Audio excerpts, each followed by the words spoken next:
প্রতিদিন ময়লা ফেলত, ঘৃণা করত তাকে। তবুও তিনি হাসি মুখে তার সেবা করলেন।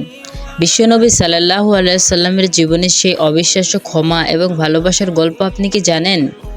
মদিনায় রাসূল সাল্লাল্লাহু আলাইহি সাল্লামের বাড়ির কাছেই এক বৃদ্ধ ইহুদি বাস করত, যে নবীজি সাল্লাল্লাহু আলাইহি সাল্লামকে এতটাই ঘৃণা করত যে প্রতিদিন সকালে ঘুম থেকে উঠেই তার বাড়ির দরজার সামনে আবর্জনা ফেলে দিত। তার উদ্দেশ্য ছিল নবীজিকে কষ্ট দেওয়া এবং মুসলিমদেরকে বিরক্ত করা। নবীজি সাল্লাল্লাহু আলাইহি সাল্লাম প্রতিদিন সকালে হাসি মুখে সেই ময়লা পরিষ্কার করতেন। কখনো একটি কথাও বলেননি, কখনো অভিযোগও করেনি। এই ঘটনা দিনের পর দিন চলতে লাগলো। একদিন সকালেই নবীজি সাল্লাল্লাহু আলাইহি সাল্লাম যখন দরজা খুললেন, তখন দেখলেন কোনো ময়লা নেই। তারপর 2 দিন ময়লা না পাওয়া দেখে সে চিন্তিত হয়ে পড়লেন। তিনি সাহাবীদের জিজ্ঞাসা করলেন, ওই ইহুদি প্রতিবেশী কি অসুস্থ নাকি? সাহাবীরা খবর নিয়ে এসে জানালেন, হ্যাঁ, লোকটি অসুস্থ।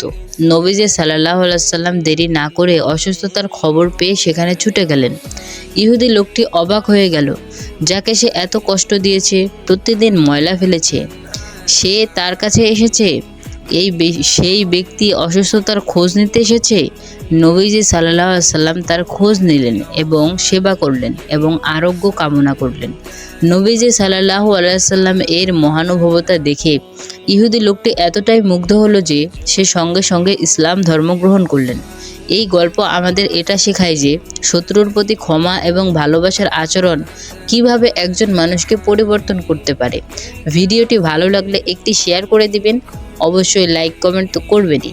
তো এরকম ভিডিও পেতে চ্যানেলটিকে অবশ্যই সাবস্ক্রাইব করে রাখবেন।